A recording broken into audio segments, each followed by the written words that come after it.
기도드리고 말씀 듣도록 하겠습니다. 주님, 주님의 날 저희가 함께 예배드릴 수 있도록 인도하시니 감사합니다. 우리의 예배 성령과 진리로 함께하여 주옵소서. 이 부족한 종 주님께 의탁합니다.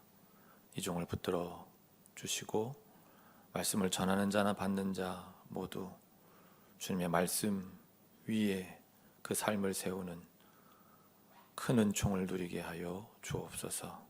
감사하옵고 우리 주 예수 그리스도의 이름으로 기도하옵나이다. 아멘. 지난 한 주도 주님을 따르기 위해 애쓴 여러분 모두를 주님의 이름으로 축복합니다. 오늘도 우리는 성부, 성자, 성령 삼위 하나님께서 우리에게 명하시는 생명의 길, 그 위로 걸으며 주님을 따르고자 합니다. 다음 주일이 크리스마스, 성탄절입니다. 온 세상이 그날을 기쁘게 맞이합니다. 왜 그렇게 합니까?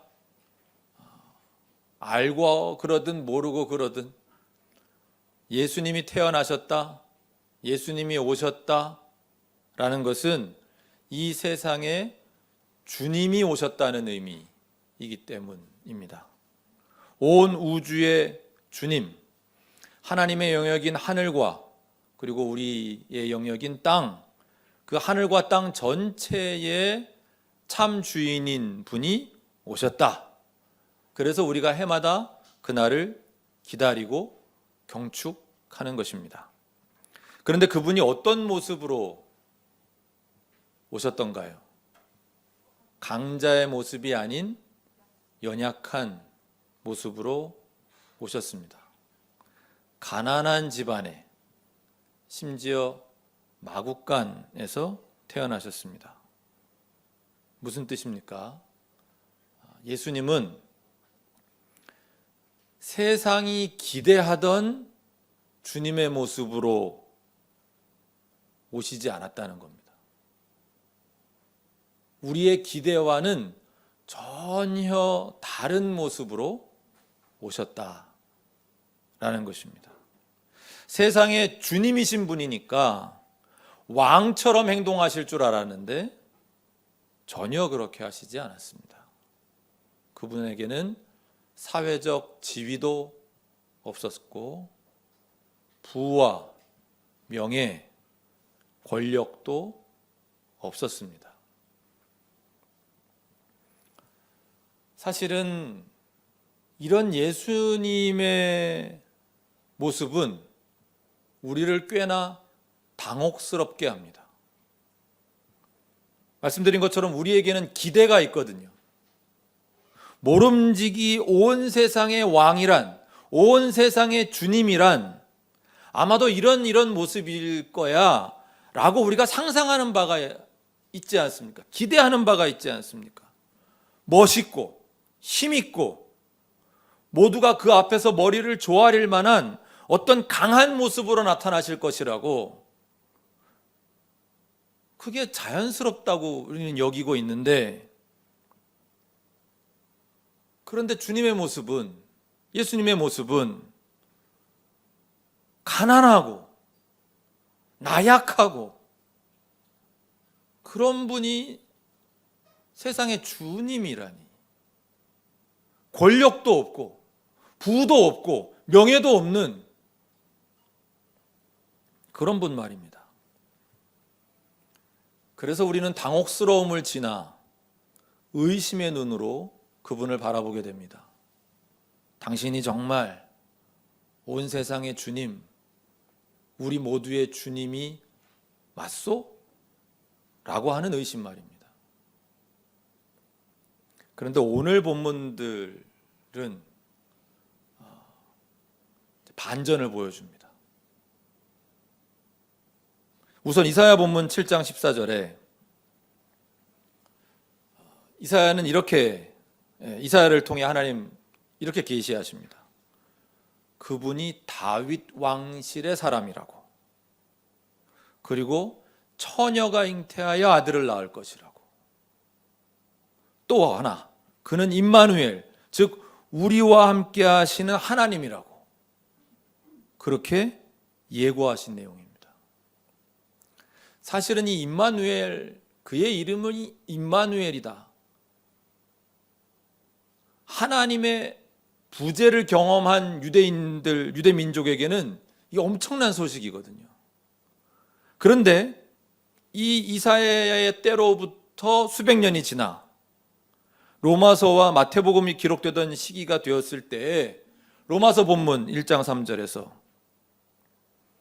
그분이 육신으로는 다윗의 후손으로 태어나셨다는 것이 확인되고, 마태복음 본문 1장 23절에서는 동정녀 탄생, 그리고 그분이 바로 임마누엘, 우리와 함께 계시는 하나님이라는 계시가 재확인됩니다. 그러니까 정리해보면 그 초라하고 가난하게 온 예수라고 하는 인물이 왕, 그것도 위대한 다윗 왕, 하나님 나라를 시작하실 때 메시아로 오실 분으로 예고되어 있는 그 다윗 왕의 후손이며 너무나도 신비한 탄생의 비밀을 안고 있는 인물이다. 그리고 더 놀라운 점은 이사야 7장 14절 본문에 예고되어 있는 그의 이름을 임마누엘이라고 할 것이다. 마태복음 1장 23절에서 그의 이름을 임마누엘, 번역하면 하나님이 우리와 함께 계신다. 그리고 그 위에 21절, 그가 자기 백성을 그들의 죄에서 구원하실 것이다. 그러니까 이분은 어떤 분이십니까? 이 아기로 오신 이분이 우리와 함께 계시는 하나님, 하나님의 오심이라는 거예요. 그리고 뭘 하세요? 자기 백성을 그들의 죄에서 구원하신다. 여러분 너무 다 아는 내용이라 별로 감동이 없으시겠지만, 그러나 생각해 보면, 곱씹어 보면, 이런 믿기지 않는, 지금 여기 이 아기로 오신 분이 이런 놀랍고 엄청난 역사를 일으키실 분이라고? 그런데 그렇게 초라하게 오셨다. 근데 오신 때만 초라하게 오신 게 아니라 그분은 자신의 삶 자체를 통해서 우리에게 그 가난함과 그 연약함이 갖고 있는 그 자체의 의미가 결코 가벼운 메시지가 아님을 그분의 삶으로, 그리고 산상수훈 등의 가르침으로 계속 전파하셨다.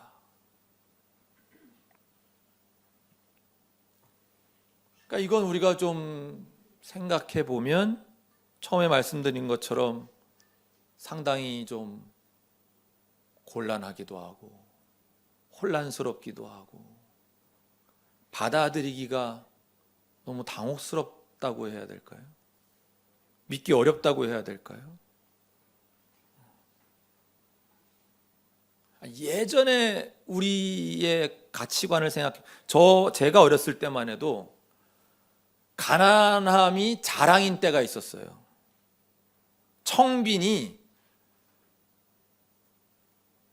우리의 자부심일 때가 있었다고요. 수단 방법을 가리지 않고 부자가 되는 것, 그게 부끄러울 때가 있었다고요.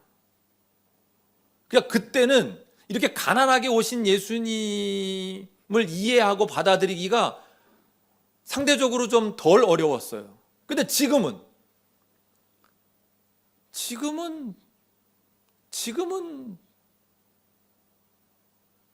어느 정도의 부를 갖지 않으면 문제가 있는 사람인 시대예요. 도대체 어떻게 살았길래 너는 그렇게 가난할 수밖에 없니? 그렇게 부가 하나님의 자리를 대신하고 있는 시대에 우리가 살다 보니까 우리를 구원하실 분이, 우리와 함께 하시는 하나님이, 신이 신인데 이런 나약하고 가난한 모습이라니. 아니야, 이건 믿을 수 없어. 이건 그냥 예수 추종자들에 의한 일방적 주장일 뿐이잖아. 우리는 그렇게 당혹스러워하고 더 나아가 의심하는 그런 세대가 되어 있다라는 거죠. 오늘 본문, 로마서 본문은 우리의 이런 당혹감에 이은 의심에 쐐기를 박습니다. 증거가 있다는 거예요. 1절은 사도 바울이 자신은 하나님의 복음을 전하기 위하여 세우심을 받았다라고 하는 내용이에요. 하나님의 복음이란 신이 보내시는 기쁜 소식이라는 건데 2, 3, 4절 같이 읽어보겠습니다. 시작. 이 복음은 하나님께서 예언자들을 통하여 성경에 미리 약속하신 것으로 그의 아들을 두고 하신 말씀입니다. 이 아들은 육신으로는 다윗의 후손으로 태어나셨으며 성령으로는 죽은 사람들 가운데서 부활하심으로 나타내신 권능으로 하나님의 아들로 확정되신 분이십니다. 그는 곧 우리 주 예수 그리스도이십니다. 아멘. 하나님의 복음, 하나님이 보내오시는 그 기쁜 소식은 2절 신께서 예언자들을 통해 성경에 미리 약속하신 것으로, 그 예언자 중에 오늘 우리 성경 본문에는 이사야 예언자를 우리가 통해 약속된 내용을 아까 봤던 거고요. 3절과 4절이 이제 그 기쁜 소식의 본 내용인데, 첫 번째는 뭐예요? 다윗의 후손으로 태어나셨다는 것이고, 아까 말씀드린 것처럼 또 다른 하나는 뭐예요? 죽은 사람들 가운데서 부활하심으로 나타내신 권능으로. 부활, 몸의 부활. 이게 결정적인 증거다라는 말씀인 거예요. 이 몸의 부활의 의미를 사도행전 17장 31절에서는 이렇게 풀어주십니다. 그것은 하나님께서 세계를 정의로 심판하실 날을 정해놓으셨기 때문입니다. 하나님께서는 자기가 정하신 사람을 내세워서 심판하실 터인데 그를 죽은 사람들 가운데서 살리심으로 모든 사람에게 확신을 주셨습니다. 하나님이 심판하시겠구나, 하나님이 세상을 새롭게 하시겠구나 라고 하는 확신을 어디서 얻어요? 예수님을 부활하게 하신 하나님의 그 능력 가운데서 우리는 얻는다 이 말이에요. 그래서 하나님은 스스로 믿을 만한 증거를 우리에게 주시는 분이라는 거죠. 하나님은 스스로 내가 얼마나 믿을 만한 존재인지를 증거하시는 분이라는 거예요. 뭘 통해? 부활을 통해, 예수님의 부활을 통해.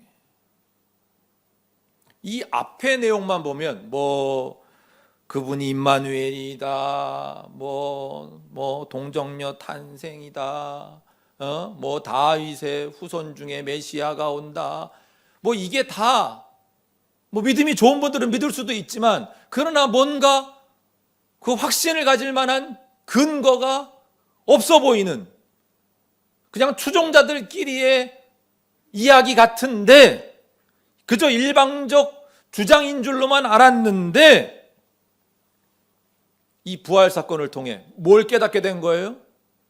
제자들부터 온 세상에 주님의 탄생이 맞구나, 성탄이란, 크리스마스란 그분의 오심이 맞구나, 하나님의 약속 믿을 수 있구나, 그분이 주님이 맞다, 몸의 부활로 다 확인이 된 거죠. 죽은 자의 부활 누가 하신 거예요? 우리 하나님이 하신 거니까, 우리 하나님이 일으키신 거니까, 하나님이 수천 년 동안 약속하신, 정말로 하나님이라고 하는 신이 존재하기에 그 예수라고 하는 인물을, 그 죽었던 사람을 몸으로 부활하게 하셨다면, 그래서 도망갔던 제자들이 자신의 스승이 죽은 이후에 오히려 돌아와서 목숨을 걸고 부활을 전했던 것이라면, 십자가의 의미를 그래서 정한한 것이라면, 그래서 그들의 추종자들이 더 이상 죽음을 두려워하지 않았다고, 그 모진 박해를 견뎌가면서 초대교회를 형성했던 것이라고. 그래서 유대인들로 구성된 초대교회 교인들이 자긴들하고 밥도 같이 먹을 수 없는 대상이라고 여겼던 이방인들과 함께 교회를, 공동체를 이룰 수 있었던 것이라면, 그래서 기독교라는 종교가 세상에 태어나 지금까지 이렇게 역사의 줄을 형성하며 내려올 수 있었다면, 이런 말도 안 되는 사건들이 연속적으로 일어날 수 있었던 그 원인이 예수라고 하는 인물의 그 몸의 부활에 기인한다면, 우리는 그 부활을 일으키신 하나님을 믿을 수 있다. 그러니 그분의 다시 오심 또한 우리는 믿을 수 있다. 우리의 몸의 부활도 믿을 수 있고, 그리고 그분이 이루실 이 창조계의 회복도 믿을 수 있고, 비록 2000여 년 전 세계사의 주요 흐름 속에서는 눈길조차 가지 않던 어느 작고 보잘것없는 지역에서 태어난 나약하고 가난하고 힘없는 그런 아기로 오신 분이었지만, 그러나 그분이 정말로 하나님의 오심 임마누엘이었기에, 그분이 바로 우리의 주님이요 우리의 메시아이시기에 그분이 부활할 수 있었다면, 그를 일으키신 그 하나님을 우리가 믿지 못할 이유가 없지 않은가. 그렇다면 그분이 그런 약하고 가난한 모습으로 오신 까닭은, 그분이 백마를 탄 왕의 모습으로 오시지 않은 까닭은, 하나님이 이루신다고 하는 그 꿈 같은 세상의 모습이 그렇게 어떤 권력으로, 힘으로, 부로, 명예로, 사회적 지위로 그렇게 입증받는 세상이 아니기 때문에, 하나님이 회복하실 창조의 모습은, 창조계의 회복의 모습은 육식동물이 더 이상 육식을 하지 않는, 독사해굴에 아기가 손을 넣어도 그를 해치지 않는 그런 평화와 아름다움이 있는, 누군가가 힘으로 지배하는 일 따위란 없는 세상, 누군가가 지배받거나 차별받거나 억압받는 일 따위란 생각조차 할 수 없는 세상이기에, 우리 주님이 그렇게 가난하고 연약한 모습으로 오신 것이구나. 그리고 그런 세상이 종국에는 가능하겠구나. 왜? 믿을 수 있는 하나님이 그 일을 하실 것이기 때문에. 우리의 가장 큰 원수, 가장 막강한 적인 죽음마저 이기신 그 하나님께서 결국에는, 궁극적으로는 자신의 뜻을 이루실 것이니, 지금 내 머리로는, 지금 내가 세상에서 겪고 있는 경험으로는 잘 이해도 안 되고 잘 받아들여지지도 않지만, 그래서 이런 모습으로 오신 예수님으로 인해 당혹스럽고, 그분이 우리 주님이라는 사실이 때론 의심스럽고, 그분이 정말 메시아가 맞을까 싶지만, 초대교회 사람들이 바로 이 부활하신 주님을 만났기에 주님의 이 비전을 믿었구나. 하나님이 그렇게 하심을 믿을 수 있었구나. 그래서 나온 고백이구나. 4절 하반절. 그는 곧 우리 주 예수 그리스도이십니다. 그분이 곧 온 세상의 주님이십니다. 그분이 곧 세상을 구원하시는 메시아 그리스도이십니다. 그리고 로마서 본문 6절과 7절. 우리는 바로 그 메시아의 부르심을 받은 사람들이다 라고 하는 겁니다. 하나님께서 우리를 사랑하셔서 그분의 거룩한 백성으로 부르신 사람들이다 라는 겁니다. 여러분, 메시아가 누굽니까? 온 세상을 구원하실 분입니다. 온 세상을 구원하실 분이 우리를 부르셨다는 의미가 무엇입니까? 크게 보면 두 가지입니다. 하나는 우리를 구원하겠다라고 마음을 먹으셨기 때문에 우리를 부르신 거죠. 또 하나는 우리를 통해 그 구원의 일을 이루어 가시겠다라고 하는 겁니다. 이 두 가지 의미. 그분이 우리를 부르셨습니다. 메시아가 우리를 부르셨어요.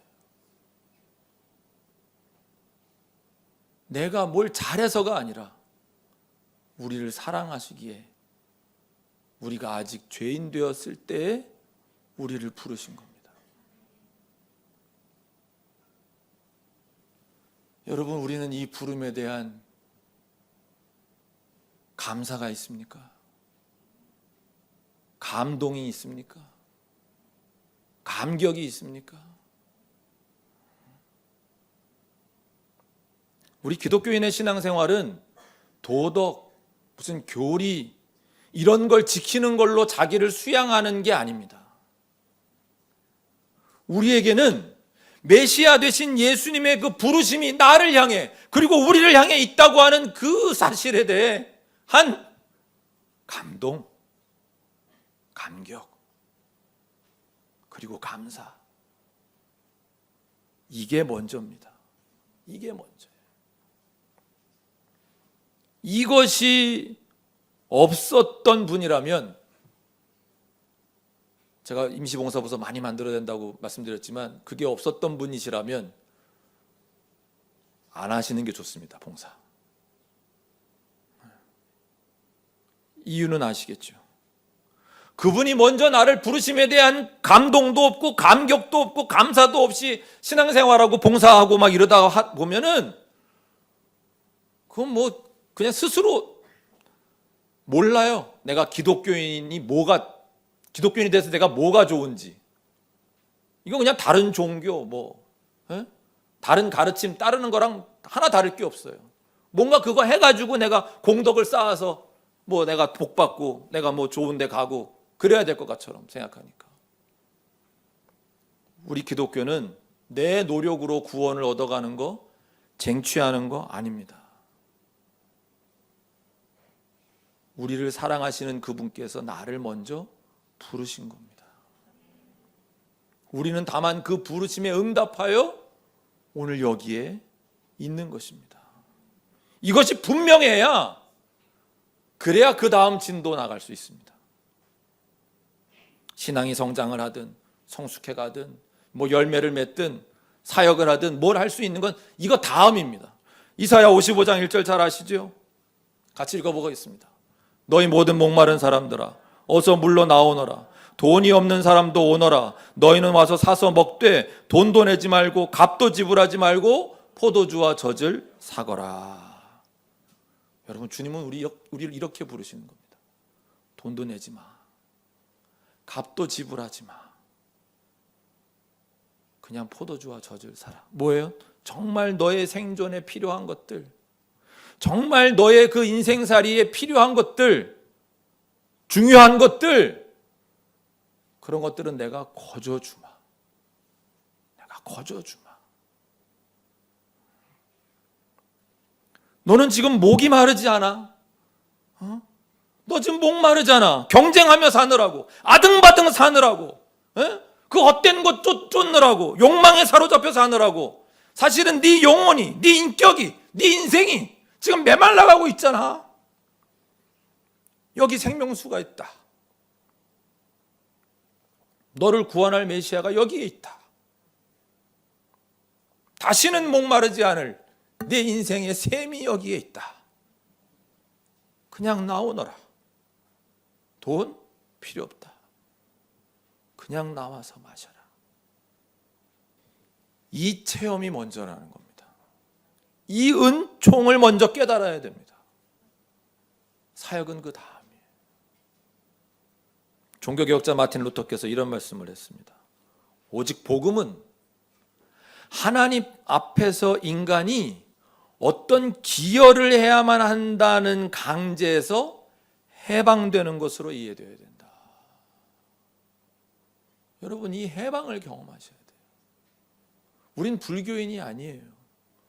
하나하나 공덕을 쌓아서 성불 하는 게 아니에요. 근데 왜 기독교 신앙을 그렇게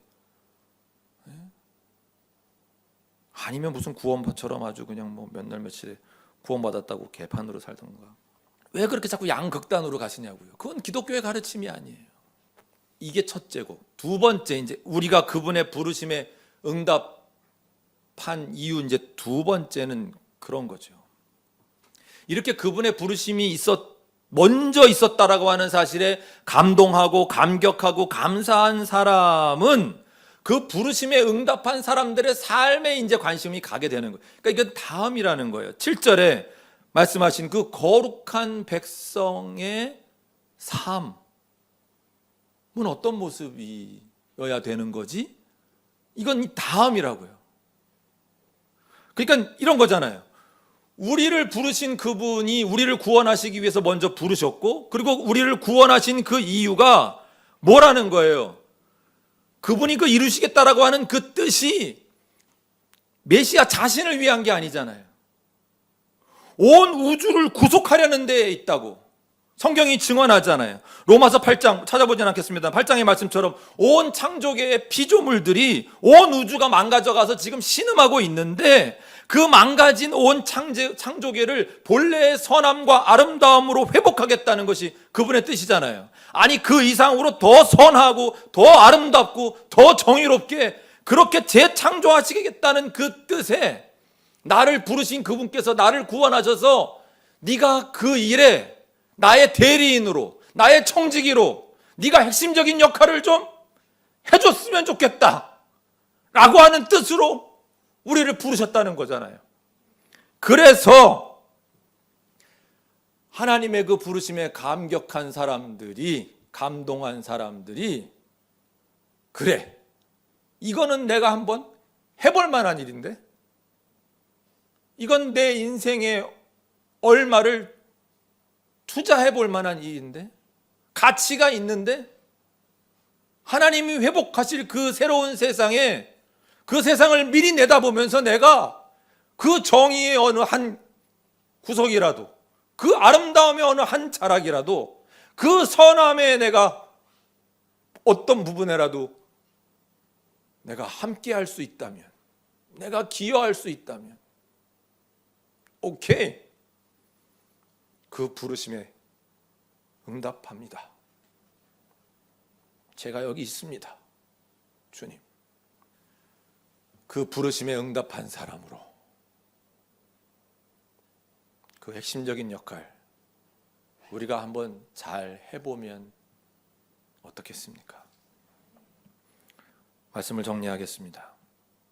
약하고 가난한 그런 모습으로 오신 주님의 그 메시지를